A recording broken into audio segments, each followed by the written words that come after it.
방송에서 제공하는 투자 정보는 투자 판단에 대한 조언입니다. 방송에서 제공하는 주식의 가치, 가격 상승 및 가격 하락에 대해서는 방송사에서 보장하지 않습니다.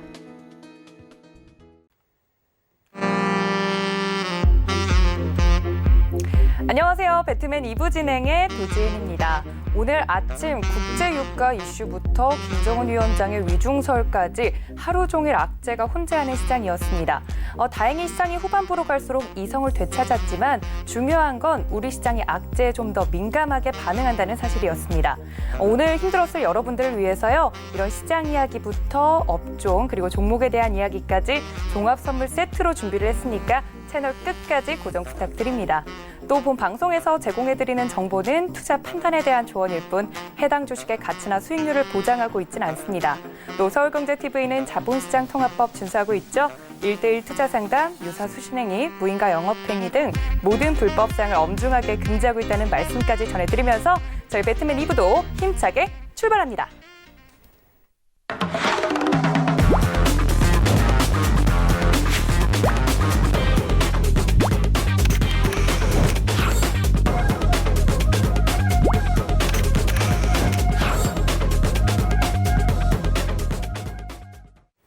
네, 오늘 도움 말씀 주실 두 분의 위원님들 모셨습니다. 이청원 위원님과 최충성 위원님이십니다. 반갑습니다, 위원님들. 안녕하세요. 네, 반갑습니다. 저희 위원님들과 함께 할 수 있는 방법 먼저 설명을 드릴게요. 제 왼편에 계신 최충성 위원님과 함께하고 싶다 하시는 분들은 샘플러스 최충성 검색을 하시고 오픈 채팅방 들어오시면 됩니다. 위원님께서 좀 더 자세한 이야기들 이쪽에서 많이 풀어주고 계시니까 많은 참여 부탁드리고요. 제 오른편에 있는 이청원 위원님과 함께하고 싶다 하시는 분들도 샘플러스 이청원 검색을 하시고 들어오시면 위원님께서 아주 자세하게 시장뿐만 아니라 매매를 할 때 도움이 되는 기본적인 도서까지도 추천을 해주고 계시더라고요. 들어오시면 이런 유용한 정보들 많이 받아보실 수 있으니까 많은 참여 부탁드립니다. 두 분의 위원님과 함께 오늘 시장 이야기부터 나눠볼 텐데요. 오늘 정말 바쁜 하루였습니다. 이슈가 굉장히 많았는데 두 분의 위원님과 함께 하나씩 짚어보도록 하겠습니다. 위원님, 마감 시황 같은 경우는 위원님들께 좀 여쭤봐야 될 것 같은데 오늘 양시장 지수 같은 경우는 코스피 1% 떨어지면서 1879포인트 선에 마감이 됐고요. 코스닥 시장 같은 경우는 628선에서 마감이 됐습니다. 제가 놀랐던 건 시장이 이렇게 어려웠는데도 불구하고 개인의 매수세가 엄청나더라고요. 저만 돈이 없나 봐요, 위원님들. 개인의 매수세가 굉장히 커가지고 저는 오늘 깜짝 놀랐는데 오늘 시장 이야기부터 좀 들어보도록 하겠습니다. 이청원 위원님부터 여쭤볼게요. 위원님, 오늘 시장 한마디로 정리해볼까요?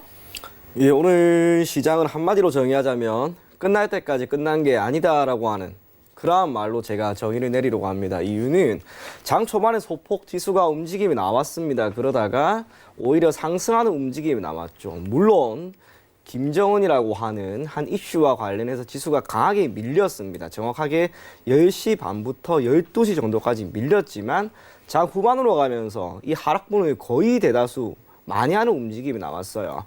중간중간 낙폭이 컸기 때문에 개인 투자자든 외국인이든 기관이든 다 동일합니다. 분명히 종목에 대한 손절이나 비중 조절을 했으리라 봅니다. 하지만 종가 기준으로 보았을 때는 사실상 낙폭이 큰 건 아니었어요. 또 하나 눈여겨볼 것은 제가 여러분들에게 계속해서 이야기해 드렸던 점, 수급, 그중에서도 현물 시장에서 나타나는 외국인들의 수급만 결코 보지 말라고 이야기를 여러 번 드렸습니다. 선물에서의 움직임을 봐야 돼요. 지금 오늘 같은 경우 현물 쪽에서 외국인이 5천억 정도를 매도하였는데 선물과 주식 선물 쪽에서는 오히려 다시 한번 들어왔죠. 최근에 3월 19일 저점을 찍은 이후로 지수의 반등이 나올 때 포지션상의 변화가 없습니다. 외국인은 현물 쪽에서 계속해서 매도를 하고 있고 선물 쪽에서 매수세를 보임에 따라 지수가 반등했어요. 그러면 시장이 앞으로 가기 위해서 지금 시점에서 보이는 외국인들의 매도세 이에 대해서는 우리가 걱정할 필요가 없다는 거죠. 무엇보다 선물이라고 하는 것은 유골물 만기가 있습니다. 하지만 현물은 만기가 없어요. 지금 시장에서 던진다 하더라도 나중에 얼마든지 다시 담을 수 있는 게 외국인입니다. 그렇기 때문에 수급적인 변화가 없는 지금 상황이 오히려 시장의 상승에 크게 도움이 될 수 있지 않을까 그렇게 생각이 되고 현재 유럽이든 미 선물 지수든 소폭 소폭을 보이고 있는데 오늘 국내 증시에 약간의 충격이 있었습니다. 그렇기 때문에 내일 시가가 우리나라 증시의 경우 일정 부분 시가가 하락 출발한다 하더라도 크게 걱정하지 마십시오. 개인적으로 저는 김정은 관련된 이 보도가 조금 뒤에 다시 한번 이야기를 해드리겠지만 이슈로 그치게 되었을 때 오히려 시장은 매우 강하게 반등할 것으로 기대가 됩니다. 네, 끝날 때까지 끝난 게 아니다라고 말씀을 해주셨는데 저희 이청원 위원님께서 계속 수급 이야기를 해주셨습니다. 이게 좁은 시야에서만 보지 말고 전반적으로 글로벌 시장을 봐야 된다라고 늘 강조를 해주셨는데 그 점에 대해서도 오늘 끝날 때까지 끝난 게 아니다라고 정리를 해주셨으니까 참고 부탁드리고요. 그럼 최충성 위원님한테도 여쭤봐야겠죠. 위원님, 오늘 시장 어떻게 보셨습니까? 네, 일단 저는 한 발 떨어져서 봐야 될 때라고 이제 말씀드리고 싶습니다. 지금 계속적으로 상승을 주고 있고 지금 1900선까지 돌파를 했다가 일단 조금 밀리는 모습입니다. 지금 외국인 기관 투자들이 계속해서 이제 매도를 진행하고 있는 거는 지금 시장 자체가 굉장히 불안정하다라고 말씀드리고 싶고 일단 지금 자리부터는 조금 주의해서 대응을 하시는 게 좋고 어느 정도 안정을 찾았다. 그리고 수급이 정확히 안정을 찾고 좀 들어오고 있다. 개선이 되고 있다. 그런 모습을 보인 다음에 진입을 하시더라도 늦은 시장이 아니기 때문에 일단 그런 부분들을 좀 잘 참고를 하시고 지금 증시가 상승을 하려면 추가적으로 기존에 이제 많이 그런 경제 지표나 이런 것들 경기 부양책 같은 것들을 많이 발표를 했는데 그런 것들에 대해서 지금 뭐 트럼프나 유럽이나 미국이나 유럽이나 각종 아시아 국가들도 다 그걸 내놨지만 일단은 그런 것에 대해서 추가적으로 더 상승을 하려면 추가적인 부분들이 더 해소가 돼야 됩니다. 다만 지금 시장에서는 굉장히 그런 것들이 기대감으로 상승하기에는 다소 제한이 있는 그런 시점이라고 보이고 있고 일단은 지금은 현금을 지속적으로 좀 확보하시면서 한 발 떨어져서 조금 멀찌감치 내가 지금 투자를 뭐 하고 있지만 한 발 떨어져서 만약 남이 투자하고 있는 걸 내가 지켜보고 있다라는 관점에서 좀 접근을 하시고 보수적으로 방어적으로 어느 정도 들어 올려줄 때 현금 확보를 하시고 만약에 혹시 모를 상황에 대비한 그런 하락장을 대비하시는 그런 것도 필요하다고 생각됩니다. 일단 우리나라가 가지고 있지 않은 다른 타국가가 가지고 있지 않은 북한에 대한 리스크라는 부분에 제가 계속적으로 카톡방에서 말씀을 드렸었는데 아니나 다를까 오늘 하락을 발생시키고 있는 모습인데 일단 그런 부분들에 대해서 좀 잘 체크를 하시고 시장이 정말 상승할 수 있을까에 대해서 객관적으로 좀 보는 시각이 필요할 것 같습니다. 네, 객관적으로 시장이 올라갈 힘이 있는가에 대해서 위원님께서는 늘 이제 말씀을 해주셨습니다. 올라갈 이유가 없는데 올라가는 것만큼 불안한 건 없다라고 말씀을 해주셨는데 그럴 때일수록 한 발 떨어져서 우리 시장을 좀 점검해 봐야 될 그런 시기가 아닐까라고 말씀드렸으니까 이 점에 대해서도 다시 한번 참고 부탁드립니다. 근데 이야기를 들으니까 이청원 위원님께서 수급 이야기를 해주셨잖아요. 네. 제가 처음에 이제 오프닝 이야기를 할 때 개인만 이렇게 사들이는데도 나름대로 떨어지지 않고 버티고 있단 말이에요. 우리 시장이. 아시아 시장 중에서는 오늘 우리 시장이 좀 그래도 버텨주는 모양새였는데 수급에 대해서는 이청원 의원님, 국내 수급에 대해서는 개인이 이렇게 사들이는 거에 대해서는 긍정적으로 보시나요? 부정적으로 보시나요? 저는 지금 시점에서는 매우 긍정적으로 봅니다. 우리가 고전적인 방식이라든지 전통적인 방식에서의 접근으로 본다면 개인 투자자가 시장에 유입되는 것 이것은 분명 부정적인 현상이라고 할 수가 있겠죠. 하지만 우리가 근본적인 모습, 매우 원론적으로 따져봤을 때 시장을 바치는 건 무엇인가? 철저하게 돈이에요. 이 돈에 대한 질적인 차이만 있을 뿐입니다. 가장 좋은 것은 외국인 자금이라고 할 수가 있을 것이고 그 다음이 기관, 마지막이 개인입니다. 하지만 최근에 지수 상승이 매우 뚜렷하게 나오는 시점에서 명확한 것은 개인 투자자의 자금이 엄청나게 시장에 유입되고 있다라고 하는 것이고 그것을 우리가 일컬어 동학개미 운동이라고 봐요. 지금까지는 개인 투자자가 시장에 유입되는 것 이것을 고전적이고 전통적인 방식으로는 좋지 않게 평가를 하겠지만 적어도 우리 눈앞에 보이고 있는 상황 지수가 크게 상승하는데 개인 투자자들의 자금이 엄청나게 유입되었고 그것이 지수의 하락을 막고 있습니다. 그러면 그 잣대를 예전처럼 나쁘게 보는 것이 아니라 지금 좋게 봐야 돼요. 그리고 지수가 개인 투자자들의 자금에 의해서 지지가 잘 이루어진다면 외국인이든 기관이든 다시 한번 유입이 될 겁니다. 그 시점은 전 오래 가지는 않을 것 같고 적어도 한두 달 안에 충분히 해소될 수 있는 것이라고 판단되는 만큼 최근 들어서 유입되는 개인 투자자들의 자금 결코 부정적으로 보실 필요는 없다. 그렇게 생각을 합니다. 네, 예전의 개인이 아니다 이런 말씀이시죠. 네. 이제 개인들도 이제 스마트하게 바뀌고 있기 때문에 개인 수급에 대해서 걱정하시는 분들은 이 점도 참고해 주시면 좋을 것 같고요. 위원님께도 또 최충성 위원님께도 여쭤보고 싶은 게 저희 최충성 위원님 아까 이제 개인 수급 이제 이청원 위원님께서 말씀을 해주셨는데 하방 가능성도 열어둬야 된다고 하셨잖아요. 그 위원님 어느 선까지 좀 하방을 열어두고 보시나요? 네, 일단은 지금 11선 정도로 단기적으로 이탈이 어느 정도 발생을 했기 때문에 일단 1800선까지는 단기적으로 좀 열어두시는 게 좋고, 아까 뭐 말씀하신 것처럼 뭐 상승을 하고 개인 매수가 어느 정도 받쳐주는 것도 좋지만 저는 떨어질 때 확실하게 떨어져야 지수가 상승하는데 불안감이 없다라고 좀 말씀드리고 싶습니다. 네, 위원님께서 하방 가능성에 대해서 말씀을 해주셨기 때문에 지지선까지 말씀을 드렸습니다. 이 점 꼭 참고 부탁드릴게요.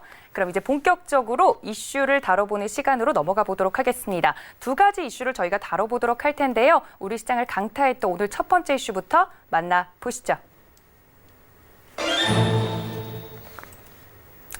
네, 첫 번째 이슈는 역시나 국제 유가가 사상 첫 마이너스를 기록했다라는 이슈인데요. 이게 전 세계적으로 굉장히 큰 파장을 일으켰습니다. 많은 전 세계인들이 이 뉴스에 대해서 굉장히 당황하는 모습을 보였어요. 저도 이런 유가 가격을 처음 본다 이런 주변의 반응들이 많았거든요. 아무래도 국제유가가 전일 대비 300% 이상 폭락하면서 이게 사상 처음 있는 일이다라고 대대적으로 보도가 됐습니다. 이 이슈에 대해서 최충성 위원님께 먼저 여쭤보도록 할게요. 이 이슈 어떻게 보셨나요? 네, 일단 코로나19 뭐 그 전에도 일단 사실상 진행이 됐던 부분이고 기업들의 실적이 안 좋고 지금 글로벌적으로 경기가 굉장히 안 좋다는 걸 좀 단편적으로 좀 대변해 주는 건데, 일단 코로나발 이슈로 이제 기업들이 공장을 잘 가동시키지 못하고 그런 부분들에 있어서 일단 원유 수요가 지속적으로 감소하고 있는 현상이 있기 때문에 일단 지금은 좀 근본적으로 지금 시장 경기 자체를, 경제 구조 자체를 좀 변화해야 되는 그런 시기라고 좀 보이고 있습니다. 일단 이런 것에 대해서 지금 투자자들도, 외국인 투자자들이 특히 많이 위험 자산에 대한 그런 선호 심리가 어느 정도 많이 훼손이 됐고 주식도 팔고 이제 외부로 좀 빠져나가는 그런 모습들을 보이고 있기 때문에 일단 그런 부분들도 잘 체크를 해야 될 거고, 뭐 원유 관련해서 투자를 원하시는 분들은 다만 조금 조심스럽게 대응을 하셨으면 좋겠어요. 물론 저점일 수 있지만 저점이 아닐 수 있다는 부분을 항상 열어두시고 무조건 바닥에서 잡으실 필요는 없습니다. 어느 정도 상승이 나왔을 때 중간에 타서 무릎에서 사서 어깨에 팔라는 말이 있잖아요. 일단 그런 관점에서 좀 접근을 하셔서 대응을 하셨으면 좋겠고, 지금 시장 자체는 호재보다 악재가 굉장히 많은 상황입니다. 그렇기 때문에 일단 원유도 감산 합의를 어느 정도 진행을 했지만 이게 마냥 진행을 한다고 한 게 아니고 5월, 6월 이런 기간이 정해져 있는 거기 때문에 단기적으로 소나기는 피할 수 있을지언정 추후에 분명히 기저효과로 나타날 것이고, 좀 크게 시장을 바라보시는 그러한 것이 좀 필요하지 않을까. 그리고 악재가 많기 때문에 항상 어느 순간 누가 튀어나와서 무슨 뉴스가 나올지 모릅니다. 그러한 관점에서 좀 잘 체크를 하시고 준비를 하시는 그런 것이 좀 필요하지 않을까 생각됩니다. 네, 역시 시장의 호재보다는 악재가 많이 분포되어 있는 상황이기 때문에 이에 대한 대비가 확실히 필요하다라고 말씀을 해주셨고요. 우리 이청원 위원님께도 여쭤봐야겠죠. 위원님, 이 이슈가 오전장 내내 이제 지배를 했는데 네. 이 이슈에 대해서 시장 영향은 어떻게 보시나요? 많은 분들이 예상하는 것처럼 시장에 긍정적인 신호로 작용할 수는 없습니다. 하지만 WTI를 기반으로 하고 있는 국제 유가의 현재와 미래라고 하는 측면에서 보면은 여러분들은 크게 딱 세 가지만 생각하시면 될 것 같아요. 첫 번째로는 공급 과잉이고 두 번째로는 유효 수요의 창출, 마지막은 에너지원의 변화입니다. 해당 이슈 그리고 WTI의 가격에 대해서 천천히 짚어보게 되면은 지금 WTI를 기반으로 하고 있는 국제 유가의 하락이 나오는 근본적인 이유는 실물 경제의 침체라고 하는 부분도 있지만 그것보다는 공급이 현재까지 계속 과잉 현상을 빚어졌기 때문이에요. 원유를 수용할 수 있는 시설도 지금 부족하고 유조선 같은 경우에는 24시간 지금 돌아간다고 하죠. 그만큼 원유를 어떻게든 소비를 하기 위한 움직임이 나오고 있습니다. 그럼에도 불구하고 WTI를 기반으로 하고 있는 국제유가의 하락이 나온다라고 하는 것은 결국에는 시장이 현재 나타낼 수 있는 수준 이상의 공급 과잉 현상이 나타나고 있다는 거예요. 그런데 우리가 생각을 해보면 공급 과잉이라고 하는 것은 결국에는 두 글자로 우리가 압축을 할 수가 있어요. 그게 바로 공황이에요. 공항이라고 하면 여러분들이 예전 경제대공황을 우리가 어느 정도 생각을 할 수 있는데 제가 그 부분 조금만 빗대어서 설명해 보겠습니다. 경제대공황이 오기 전에 경제학의 주류는 결국에는 아담 스미스를 기반으로 하고 있는 작은 정보였습니다. 보이지 않는 손과 그리고 산업혁명이 지속적으로 이어지는 가운데 공급은 수요를 창출한다라고 하는 셰이의 법칙이 시장 주류를 이루었습니다. 하지만 공급 과잉이 계속되는 상황에서 결국에는 경제가 무너졌고 이 경제 대공황이 왔죠. 이를 해결하기 위해 나온 사람이 한 번쯤은 들어보셨을 거예요. 존 케인즈 롤스입니다. 유효 수요의 창출. 지금 시장도 마찬가지입니다. 공급 측면에서의 충격을 어떻게 해결할 수가 없기 때문에 WTI 가격이 정상화되기 위해서는 결국에는 수요 측면에서 즉 유효 수요가 창출이 되어야 돼요. 이게 쉽지가 않아요. 실물 경제가 코로나19에 따른 충격도 있었고 예전부터 최근 몇 년간 그런 모습이 나왔던 것 같습니다. 지수가 상승하면 당연히 WTI 가격도 상승해야 되는데 이 미국 증시든 한국 증시든 상관이 없습니다. 주식시장과 WTI 이 가격 간의 괴리가 상당히 커졌고 상관계수도 이제는 더 이상 의미가 크게 없게 나타나는 움직임이 나왔어요. 그렇기 때문에 공급 측면에서의 충격을 어떻게든 주어서 최근에 했었던 오펙 감산과 같은 그러한 역할, 그러한 부분만으로는 WTI 가격을 결코 정상화시킬 수가 없습니다. 필요한 것은 반드시 유효 수요의 창출인데 이게 쉽지 않은 이유가 마지막 키워드였죠. 에너지원의 변화예요. 예를 들어 보겠습니다.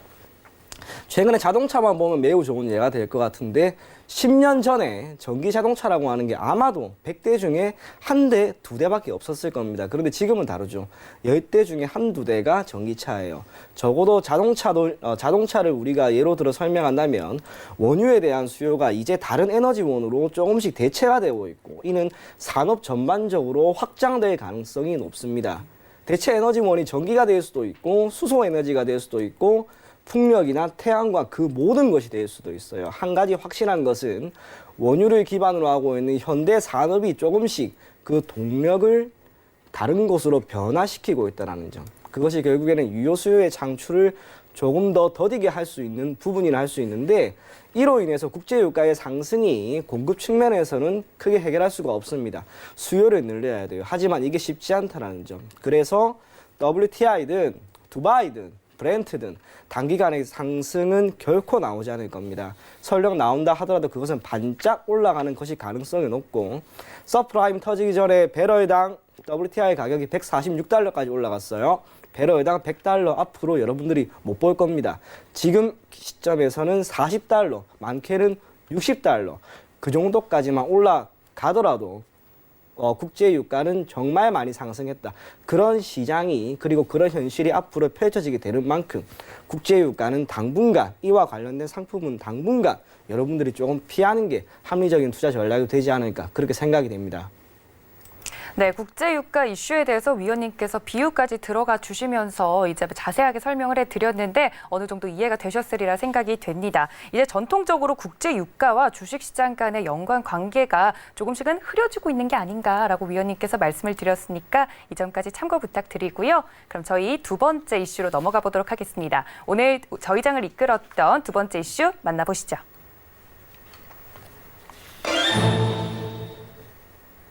네, 이 이야기를 안 다뤄볼 수 없겠죠. 진위 여부를 떠나서 이 소식이 나오자마자 이제 우리 주식시장이 크게 흔들리는 모습을 보여줬습니다.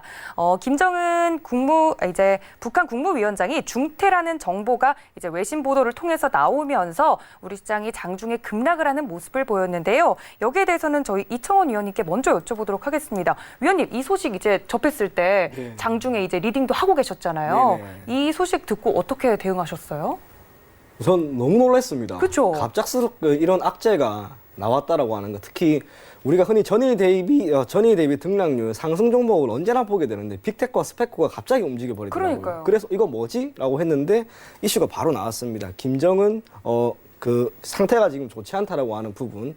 CNN에서 우선 보도가 되고 한 몇 분 동안은 시장이 별로 움직임이 없었는데 선물 쪽에서 갑자기 지수가 밀려버리는 걸 확인하고 이 김정은과 관련된 이슈가 시장을 오늘 잠식할 가능성이 있다라는 생각이 들었습니다. 그때부터 보도가 바로바로 우리나라에 유입된 건 아니었어요. 미국 같은 경우 CNN 그리고 그다음 월스트리트 저널 이런 곳에서 보도가 나왔는데 저는 영어를 다 잘은 못하는데 다행히 아내가 이 번역을 조금 잘해가지고 바로바로 그때 상황을 저한테 알려주더라고요. 좋다. 그래서 다행은 다행이었습니다. 이게 지금 명확하게 우리가 진위 여부를 판단할 수 있는 것이 아니라 어느 추측성 기사의 가능성이 높다라고 하는 걸 판단하고 나서 시장이 어느 정도 반등을 하는 게 눈에 보이니까 마음 한편으로는 약간의 안정이 되는 모습이었습니다. 하지만 의문이 지금 생겼어요. 이 불확실성이 해소되지 않은 거죠. 보도는 계속해서 나오고 오보다라고 하는 기사까지 나왔음에도 불구하고 이 이슈가 아마 지금 시장도 그렇고 여러 가지 매체에서 계속해서 보도될 거예요. 확인이 될 때까지는 결국 이거는 리스크로 작용을 합니다. 참고로 제가 리스크에 대해서 오늘 기왕이면 김정은 관련된 이야기가 있으니까 한번 설명을 해드릴 건데 리스크라고 하는 것은 크게 두 가지로 우리가 해석을 할 수가 있어요. 첫 번째로는 변동성이고 두 번째로는 불확실성입니다. 여기서 말하는 변동성이라고 하는 것은 단순해요. 장중 고점과 저점 캔들 자체의 크기가 큰가 안 큰가 그걸 의미하는데 그것만 보면 최근에 우리나라든 세계 증시든 변동성이 상당히 큰 건 자명해요. 그리고 변동성이 크다라고 하는 것은 결국에는 산재되어 있는 리스크의 크기가 크다라고 하는 것으로 여러분들이 받아들이시면 좋습니다. 다음이 불확실성인데 이 김정은 사태와 제가 연관지어서 설명을 하면은 결과만 두고 보았을 때 김정은의 사망 여부는 중요하지 않습니다. 결과는 중요하지 않아요. 그저 지금 우리가 확인할 수 없는 이 불확실성이 내재되었다라고 하는 것, 그게 시장의 변수로 작용을 하고 있는 거라고 보시면 좋습니다. 예를 들어서 예전 2016년이었죠. 트럼프와 힐러리 간의 대선에서 많은 시장 참여자들이 힐러리가 이길 것이다라고 했는데 개표를 해보니까 조금씩 트럼프 쪽으로 표가 몰려요. 시장이 밀리죠. 하지만 우리로 치면 당선 유력이라고 하는 메시지가 뜨는 순간 시장이 바로 반등을 합니다. 박근혜 대통령이 탄핵되었던 시점도 마찬가지예요. 탄핵이 될까 안 될까라고 하는 꽤나 많은 불확실성이 있을 때는 지수가 밀렸지만 탄핵이 되었다라고 하는 것이 즉 결과가 나온 시점부터 지수는 바로 반등을 합니다. 결과가 중요한 게 아니에요.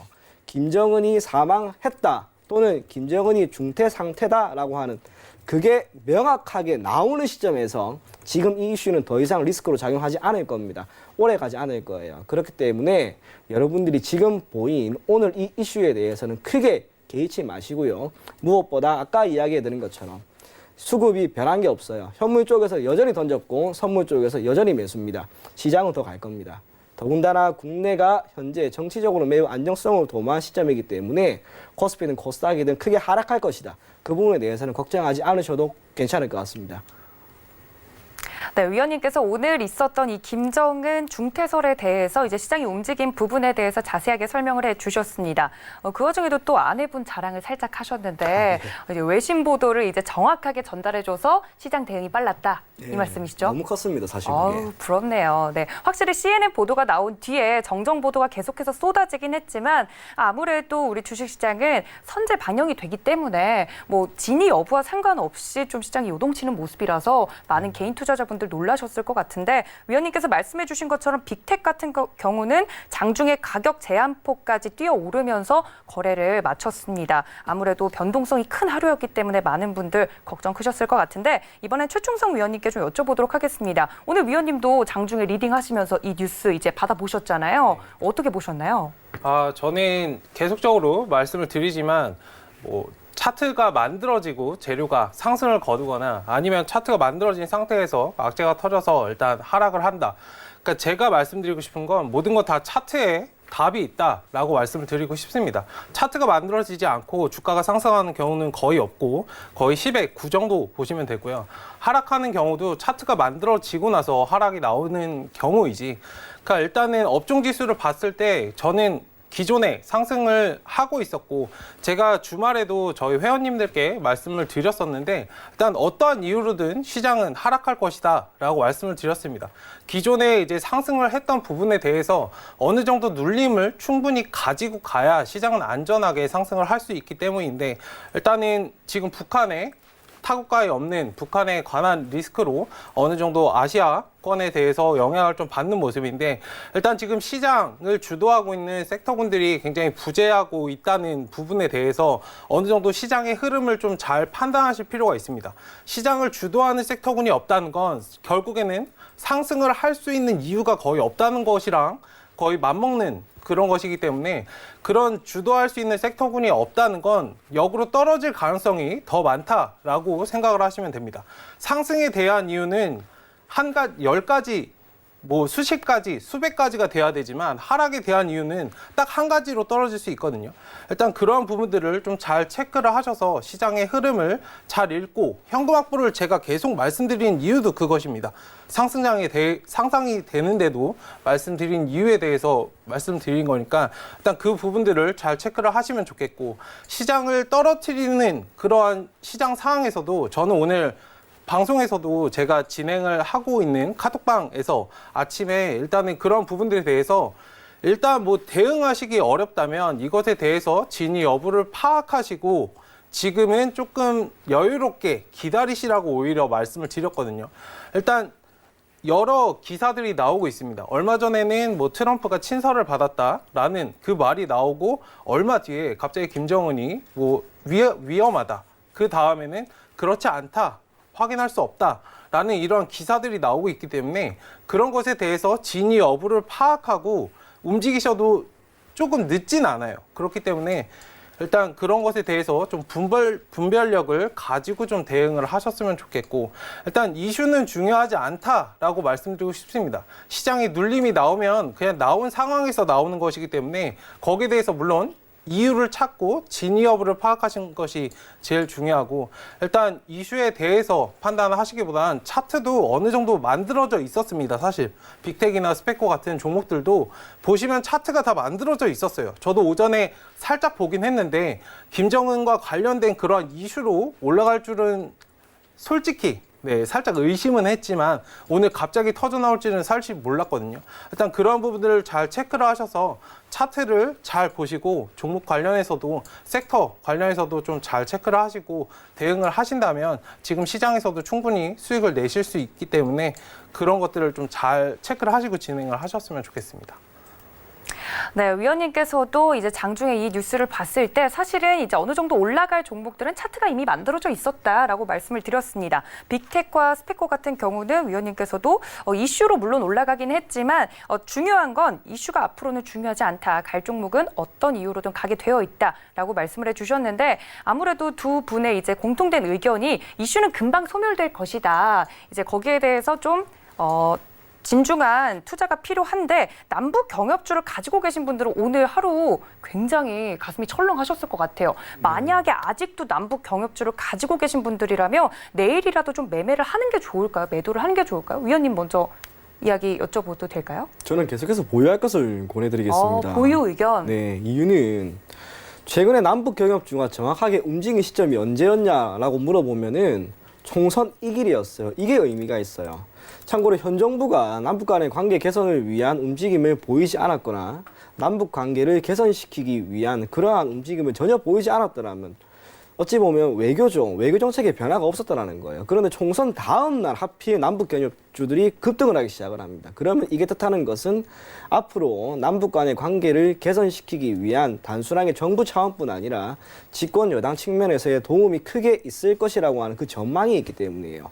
그렇기 때문에 단기적으로 눌림은 발생할 수 있다 하더라도 남북 간의 관계 개선을 위한 움직임은 단순하게 현 정부 그리고 그 다음 정권이 잡을지 안 잡을지는 모르겠지만 집권 여당이 다시 한번 집권을 한다면 아마 남북 경협은 뜻하지 않은 호재거리, 어찌 보면 대한민국 역사에 없을 만한 호재거리 상승 모멘텀으로 부각될 수가 있습니다. 단기적으로 조정이 나온다 하더라도 주가는 결국에는 더 갈 거예요. 그렇기 때문에 남북 경협주들은 여러분들이 계속해서 보유를 하시면서 한번 가지고 갈 것을 권해드리겠습니다. 네, 이청원 의원님은 남북경협주 관련해서 보유해도 좋다. 왜냐하면 총선 결과가 여당의 압승으로 나왔기 때문에 조금 더 끌고 가도 된다라고 의견 주셨는데 최충성 의원님은 어떻게 보시나요? 네, 저도 이제 비슷한 맥락이긴 합니다. 다만 저는 이제 조금 말씀드리고 싶은 거는 계속적으로 끌고 가시기보다는 조금 짧게 대응을 하시면서 뭐 수익 관점이나 그렇게 접근을 하셨으면 좋겠습니다. 경협주 관련해서는 사람들이 굉장히 많이 관심을 가지고 있고 기존에 물려있던 사람들도 굉장히 많습니다. 이러한 부분에서 이제 말씀을 드리는 것이기 때문에 그 매물 출회는 언제든 될 수 있어요. 그렇기 때문에 어느 정도 상승을 주는 선에서 매도했다가 수익 실현하고 다시 저점에서 잡고 그렇게 계속 반복적으로 하시면서 가야지 이걸 마냥 끌고 가는 것에 대해서는 조금 무리수가 있지 않을까. 일단은 뭐 여당이 지금 진행을 했고 그런 부분들에 대해서 북한과 어느 정도 대화를 좀 풀어가려고 할 거예요. 오늘 방산주나 뭐 그런 김정은 관련해서도 이슈가 많이 받고 시장이 하락했던 부분이 사실 남북경협과 관련된 것들을 계속 기존에 이번 정권에서 진행을 해왔던 게 사실상 물거품이 될 수 있었던 그런 시장 상황이었기 때문에 지금 지수가 영향을 받은 거거든요. 일단 그런 관점을 좀 생각을 하셔서 지금 상황에서는 어느 정도 접근을 하시되 좀 단기적으로 짧게 대응하시는 그런 전략이 좀 필요하지 않을까 생각됩니다. 네, 두 분 다 남북 경협주에 대해서는 보유해도 괜찮으나 최충성 위원님 같은 경우는 짧게 스윙 관점으로 매매 전략을 짜드렸으니까 이 점까지 참고 부탁드립니다. 이렇게 오늘장을 이끌었던 두 가지 이슈까지 만나봤는데요. 이제는 위원님 각각 한 분씩 이제 오늘 집중했던 업종과 그 안에서 종목을 하나씩 꼽아보는 시간으로 넘어가 보도록 하겠습니다. 오늘 굉장히 이제 두 가지 이슈가 있긴 했지만 개별 종목 흐름들로도 이슈가 많지 않았습니까? 이게 위원님들께서 어떤 종목을 꼽아오셨을지 궁금한데 최충성 위원님한테 먼저 여쭤보도록 하겠습니다. 위원님, 오늘 집중했던 업종과 종목 설명 좀 해주세요. 네, 일단은 오늘 관련해서는 뭐 김정은이지만 경협주나 방산주도 있겠지만 오늘 시장에서 제일 먼저 일단 관심을 보고 사람들께서 좀 이거 보시는 시청자분님께서 좀 잊혀지셨을 텐데 원유 관련해서 굉장히 이슈를 많이 받았거든요. 일단 그런 영향을 받았음에도 불구하고 아침에 좀 하락을 했다가 결국 상승으로 마무리된 모습입니다. 일단 이런 것 자체가 저는 언론 플레이라고 좀 보고 있고 일단 만약에 그런 것들이 정말 영향이 있었다면 차트를 이렇게 만들어주지 않았을 겁니다. 일단 그러한 관점에서 지금 흥구석유라는 종목을 좀 천천히 보시면 좋을 것 같고 지금 당장은 좋지 않겠지만 원유에 대해서 감산 합의나 이런 것들에 대해서 계속 논의가 되고 중기적으로 보시면은 결국에는 회복이 될 거거든요. 이런 것들을 마냥 놔두지 않을 겁니다. 시장도 3월 달에 경험을 다 해보셔서 아시겠지만 시장 자체를 이렇게 주가가 훼손이 되게 그냥 사람들이 놔두지 않았어요. 다 어떤 경제, 부양책이나 이런 것들에 대해서 경기를 살리기 위해서 계속적으로 노력을 했기 때문에 일단 그런 부분들을 참고를 하셔서 조금 천천히 갈 수 있는 뭐 급등하는 사람들이 많이 보고 있는 그런 종목보다는 다소 안정적이고 차트도 어느 정도 저점에서 위치해 있는 그런 종목에 대해서 말씀을 드리는데 일단 흥구석유라는 종목 현재가에서 천천히 보시면은 일단 단기적으로는 9,000원 정도 보시면 될 것 같고 중기적으로는 충분히 뭐 10,000원, 11,000원도 다시 회복할 수 있을 거라 보고 있습니다. 손절가는 6,700원 보시면 될 것 같습니다. 네, 오늘 흥구석유 같은 경우는 5% 정도 오르면서 7,650원에 이제 마감이 됐는데 지금도 매수 유효하게 보시는 건가요, 위원님? 네, 그렇습니다. 이 가격에서도 1차 매수를 해도 되고 네. 분할 매수는 안 해도 되는 걸까요? 네, 일단 단기적으로는 한 9,000원 정도 노려보시고 대응을 하시면 되고 만약에 중기적으로 좀 접근하신다면 조금 기다리셨다가 6,000원 선 어느 정도 주가가 또 눌림이 나올 수 있기 때문에 6,000원 정도에 맞춰서 천천히 끌고 가시면 충분히 수익 가능한 종목이라고 생각됩니다. 알겠습니다. 흥구석유에 대해서 자세한 가격 전략까지 알아봤고요. 이번에 이청원 위원님께 여쭤봐야겠죠. 위원님, 오늘 집중했던 업종은 일단 뭔가요? 네, 저는 오늘 변동성이 가장 컸던 섹터라고 할 수가 있을 건데 결국에는 경협주였습니다. 남북 경협주. 네, 이유는 경협주를 제가 지난주에도 여러분들에게 이야기를 해드렸어요. 현 시점에서 새로운 모멘텀이 분명 부각이 되었고 덕분에 철도 등 기타 비료 등 모든 종목 대다수가 단기적으로 급등하는 흐름이 나왔습니다. 물론 오늘 김정은과 관련된 이슈가 어찌 보면 경협주들의 주가에 또 다른 변수로 작용을 할 수가 있겠죠. 그렇기 때문에 경협주의 움직임을 현 시점에서 냉정하게 다시 바라볼 필요가 있지 않을까 그렇게 생각이 들었습니다.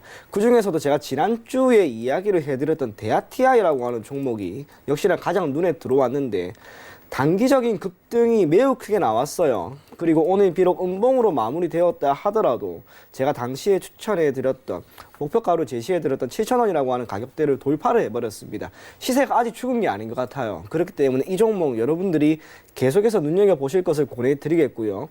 7,500원이라고 하는 가격대까지는 그래도 한번 가지고 가보자, 그런 마음으로 대응한다면 단기적으로 좋은 결과를 줄 수 있지 않을까, 그렇게 생각이 됩니다. 네, 역시나 오늘 업종 중에서는 남북 경협주 이제 말씀해 주셨고요. 대아TI 저번 주랑 같이 이제 말씀을 해 주셨는데 위원님 목표가를 7,500원으로 설정을 해 주셨습니다. 바닥에서 많이 올라온 종목인 것 같은데 위원님도 역시나 한 번에 분할 매수나 한 번의 매수 가격 전략은 좀 더 자세하게 들어볼 수 있을까요?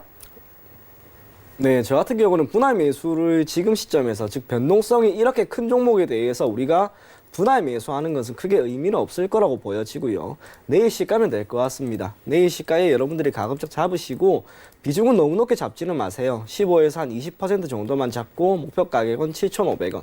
다음 주 안에 결과는 나올 것으로 보여집니다. 다만 손절 가격은 5,550원이라는 것. 이것만 여러분들이 인지를 하시고 내일 오전부터 해당 종목 한번 눈여겨보실 것을 권해드리겠습니다. 네, 위원님께서 대아TI 같은 경우는 손절가 5,550원이 중요하다고 말씀드렸으니까 이 점까지 꼭 참고 부탁드립니다. 정말 오늘 시장 같은 경우는 정말 정유주 관련이라 남북 경협주 이렇게 두 탑으로 움직이는 하루가 아니었나 싶습니다. 이렇게 오늘자 정리를 해보고요. 내일장에 공략 가능한 공략주 시간으로 돌아오겠습니다. 잠시만요.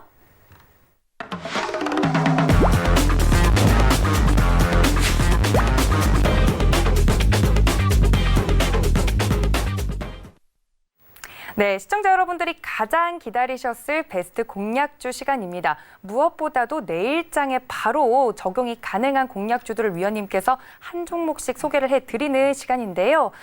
위창원 위원님께 먼저 여쭤보도록 하겠습니다. 위원님, 내일장 많은 분들이 이제 기대하고 계실 텐데 내일장에 공략해볼 종목 어떤 종목일까요? 네, 저는 SPOSL이라고 하는 기업입니다. SPOSL? 예, 동사 같은 경우에는 다른 것보다 수소차 관련된 테마 종목을 형성을 하고 있는데 어제 장 마감 그리고 오늘 장 초반의 움직임, 수소차 관련된 종목들의 흐름이 결코 나쁘지가 않았습니다. 특히 지난주 금요일이었죠. 목요일 총선이 끝난 그 다음 날은 5G와 경협주가 움직였고 금요일에는 수소차가 전부 다 움직였어요. 이게 뜻하는 건 하나밖에 없겠죠. 집권 여당이 압승을 함에 따라 현 정부가 보였던 경제정책 기조는 그대로 유지되거나 앞으로 더욱 탄력을 받을 거라는 것. 그렇기 때문에 관련된 종목들 5G나 수소차가 먼저 움직였다고 봐요. 그래서 해당 종목군들 전반적으로 상승은 단기적으로 더 나올 수가 있습니다. 그런 상황에서 SPOSL 같은 경우에는 올 한 해 실적 전망도 매우 좋을 뿐만이 아니라 기술적으로 보게 되면은 장기 평선 위에 지금 안착이 된 상황입니다. 특히 오늘 장중에 16,550원까지 떨어졌음에도 불구하고 결국에 종가는 18,600원까지 올라간 모습이 보였습니다. 시장이 그렇게까지 밀린 건 아니었는데 시장보다 월등히 더 많이 올라갔죠. 힘이 있는 거예요. 그래서 SPOSL을 여러분들이 단기적으로 한번 봐도 좋지 않을까 그렇게 생각이 되고요. 다만 이 종목은 단기적인 것보다는 단순하게 내일장뿐만이 아니라 여러분들이 올 연말까지는 계속해서 한번 가지고 갈 것을 권해드리겠습니다. 이유는 다른 게 아닙니다. 저는 개인적으로 시장이 엄청나게 살아날 것 같아요. 거기에 초점을 맞추고 이 종목을 한번 보는 게 좋지 않을까 그렇게 생각을 하는데 사실 그런 거죠. 현 정부 들어서 나타난 특히 올해 코로나19에 따른 충격이 있습니다만 곰곰이 생각을 해보세요. 현 정부가 출발을 했던 2017년 정확하게 2017년 3월 11일 박근혜 대통령이 탄핵이 되고 5월에 대선이 다시 있었습니다. 그때 금융시장 어땠나? 코스피 정말 잘 갔고요. 코스닥 같은 경우에는 연말까지 정말 좋은 움직임이 나왔습니다. 덕분에 코스피는 사상 최고치였던 2600포인트까지 상승을 했는데 정권이 바뀌는 시점이 아니에요. 집권 당이 바뀌는 시점에는 전반적으로 코스피 지수가 코스닥 지수가 크게 상승하는 움직임이 나왔습니다. 깊게 설명을 하면 이런 거죠. 대한민국 같은 경우에는 정권이 처음 바뀌었던 시점이 어찌 보면은 DJ 정권 때입니다. IMF에 따른 기존 효과가 있지만 대략 코스피 기준 270포인트에서 출발했던 주가지수가 노무현 정권이 끝나던 시점에서는 2,000포인트까지 상승을 했어요. 서프라임에 따른 기저효과가 있다 하더라도 이명박 정권이 출발했던 그 시점부터 결국 박근혜 대통령이 탄핵되는 그 시점까지 코스피는 금방 2,000포인트까지 상승을 합니다. 그런데 현 정부는 어떤가요? 출발하는 그 시점이 결국에는 2,000이에요. 그렇기 때문에 우리가 더 높은 곳을 바라볼 수 있지 않을까 그런 생각이 든과 동시에 2017년 한 해 대한민국의 경제지표가 대단히 좋았던 게 아닙니다. 경제지표는 크게 다르지 않았어요. 그럼에도 불구하고 새로운 집권당이 출발함에 따라 현 정부에 대한 기대감이 고스란히 묻어났던 거죠. 그에 따라 코스피가 2,600까지 상승을 했습니다. 물론 이후로 시장은 좋지 않았는데 2018년, 19년 당시에는 미국과 중국의 무역 분쟁이라고 하는 외부 변수에 의해서 그리고 지금은 코로나19라고 하는 악재에 의해서 시장이 밀린 거라고 봐요. 현 정부의 경제 정책에 대한 기대감은 당시의 주가 지수 흐름을 가지고 본다면 저는 여전히 있다고 봅니다. 그렇기 때문에 시장은 현 정부가 계속해서 집권당이 될 것으로 기대되는 다음 대선 때까지는 상승하는 흐름이 보이지 않을까 그렇게 생각이 됩니다. 물론 반박할 수 있는 이야기는 있습니다. 실물 경제는 어떻게 할 것이냐라고 하는 부분인데 이 부분도 냉정하게 한번 바라보세요. 서프라임이라고 하는 것이 2008년 11월부터 2010년 3, 4, 5월까지 계속해서 하락했습니다. 그런데 2010년 3, 4, 5월에 보였던 그 시점에 보인 미국의 경제 지표가 이후로 더 나빠진 것은 아니다가 아니라 더 나빠졌죠. 그런데도 주식시장은 먼저 움직였어요. 그래서 우리가 이야기를 해요. 주식시장 또는 주가지수라고 하는 것은 경기 선행지표라는 거. 지금 똑같습니다. 우리나라 실업률이나 기타 고용률이나 소비라든지 크게 감소할 것으로 보이는데 여기서 더 나빠질 것이라고 하는 그 전망보다는 지금 조금씩 우리나라 잡혀가고 있잖아요. 코로나19 조금씩 잡아가고 있습니다. 그래서 시장도 이렇게 반등이 나오는 거예요. 그러면 골이 깊으면 산이 높아요. 지금 골이 결코 얕지 않았습니다. 지금 수급이 대단히 좋지 않은 상황에서도 지수는 상승을 해요. 수급마저 좋아진다면 어찌 보면 코스피 지수 정말 크게 갈 수 있습니다. 적어도 현 정부 아래 저는 2,600 분명히 돌파할 것으로 보이고 그중에서도 현 정부가 계속해서 주장하고 현 정부가 계속해서 밀어줄 것으로 보이는 핵심 산업군 5G 그리고 수소차 그중에서도 수소차 관련 종목인 이 SPOL셀이라고 하는 종목은 장기적으로 매우 좋은 결과를 줄 수 있을 것으로 보입니다. 그래서 내일 지지를 매우 잘하고 있습니다. 이 종목 가급적이면 시가에 잡으셔도 좋고요.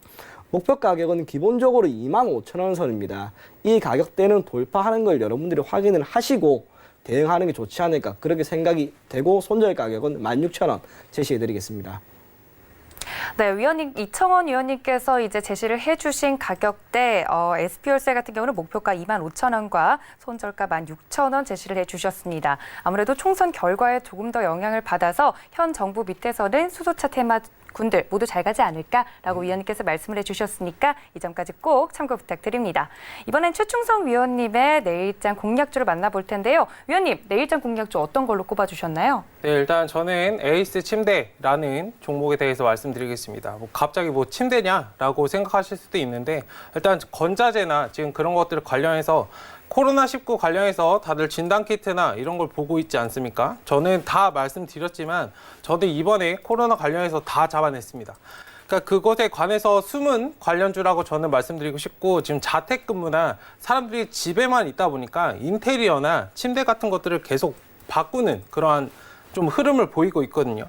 일단 그런 것에 대해서 생각을 하시면 될 것 같고 일단 인테리어 쪽에 지속적으로 관심을 가지고 있는 건 지금 미국이나 이런 국가들 지금 외국 같은 데도 계속적으로 수출을 하고 있고 한샘 같은 종목도 최근에 많이 상승을 했습니다. 물론 그것도 좋지만 저는 차트가 만들어진 그런 종목에 대해서 일단 안내를 드릴 건데 일단 투자자 수급도 굉장히 양호한 상태입니다. 지금 외국인 기관 투자자들이 들어오고 있고 121선을 지지하면서 계속적으로 상승을 하고 있습니다. 우상향을 하고 있고 지금 3월 달에 차트를 보시면 아시겠지만 3월 달에 주가 지수가 많이 망가지고 대부분의 종목들이 많이 하락한 와중에도 하루 만에 반등으로 돌아섰습니다. 일단은 수급 측면에서 세력들이 얼마나 잔존해 있고 이 주가를 가지고 있는지를 보시면 아실 거고, 일단 지금 자리에서 천천히 접근 가능한 자리이고, 단기적으로는 45,000원 제시해드리고, 중기적으로 좀 끌고 가신다면 5만 원까지도 갈 수 있는 종목입니다.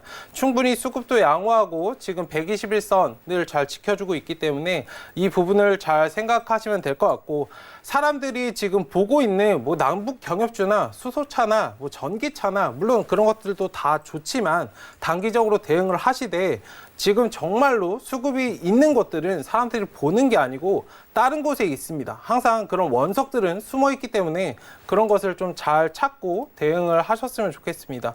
물론 단기적으로 어느 정도 흔들 수는 있으나 지금 자리에서 121선만 잘 지지를 해주고 저 자리 가까이 좀 매수를 진행하셨으면 좋겠어요. 오늘 종가 부분에서도 보시면 아시겠지만 오늘 시장 종목들이 많이 하락을 한 와중에도 한번 밑꼬리를 달고 바로 그 매수 가격으로 현재가 시가로 좀 돌아오는 모습을 보였는데, 이런 상황에서도 수급이 얼마나 좋은지 사람들은 알 수 있을 겁니다. 일단은 지금 자리에서 좀 천천히 대응을 하시고 좀 잘 끌고 가 보셨으면 충분히 많은 수익을 볼 수 있는 종목이라고 보고 있습니다.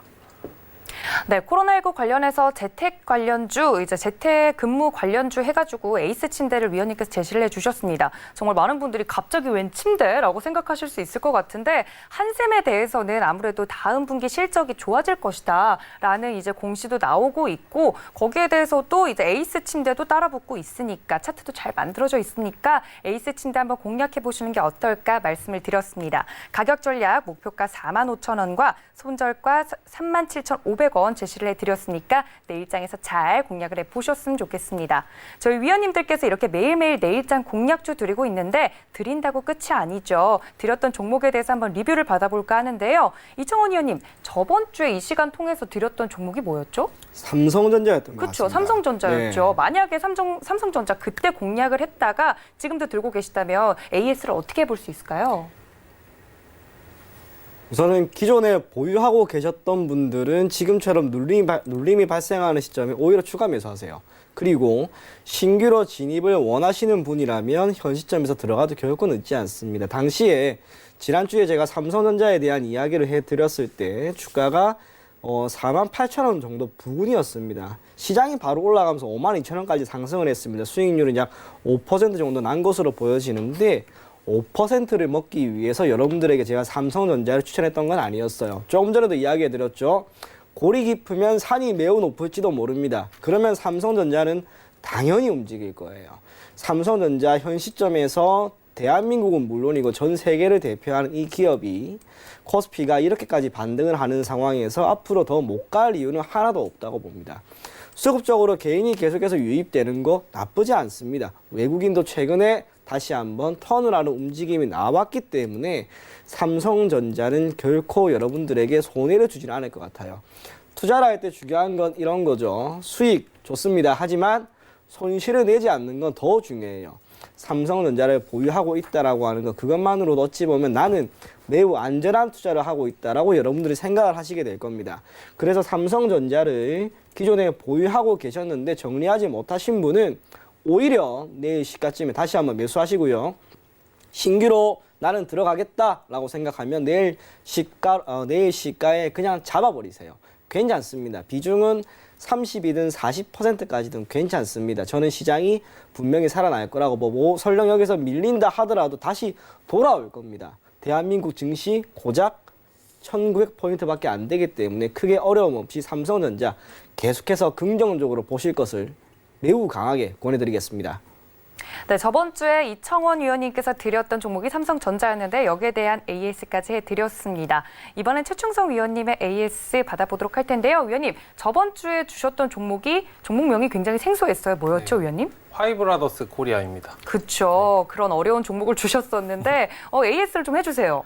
네, 일단은 엔터테인먼트 관련해서 물 들어올 때 노저라는 말이 있듯이 일단 상승을 어느 정도 잡히면 충분히 끌고 가실 그런 것들이 좀 필요합니다. 전략들이. 일단 5일선을 타고 있고 빨간 자리에서 드렸거든요. 일단 아무리 못하셨어도 20% 이상 수익 보셨을 거고, 일단 충분히 매도도 하셨을 거라고 저는 생각이 됩니다. 일단 뭐 지금 가지고 계신다면 조금 기다리셔야 되는 거고, 일단은 수익 중에는 어느 정도 일부 덜어내시고 수익을 챙기고 나머지는 조금 더 가져가 보는 그런 전략. 그리고 엔터 관련주들은 뭐 지금 추세가 끝난 것 같지만 추후에 한 번 더 상승할 수 있습니다.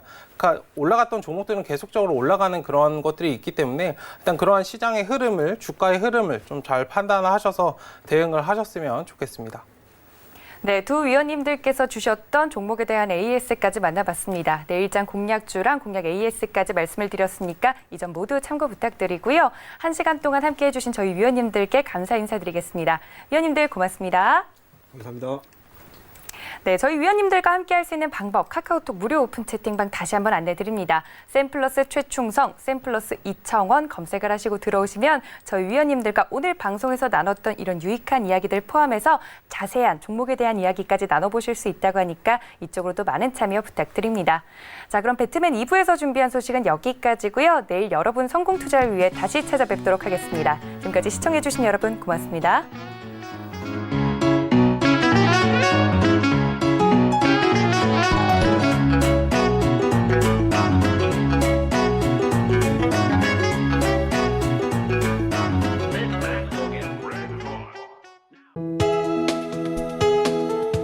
방송에서 제공하는 투자 정보는 투자 판단에 대한 조언입니다. 방송에서 제공하는 주식의 가치, 가격 상승 및 가격 하락에 대해서는 방송사에서 보장하지 않습니다.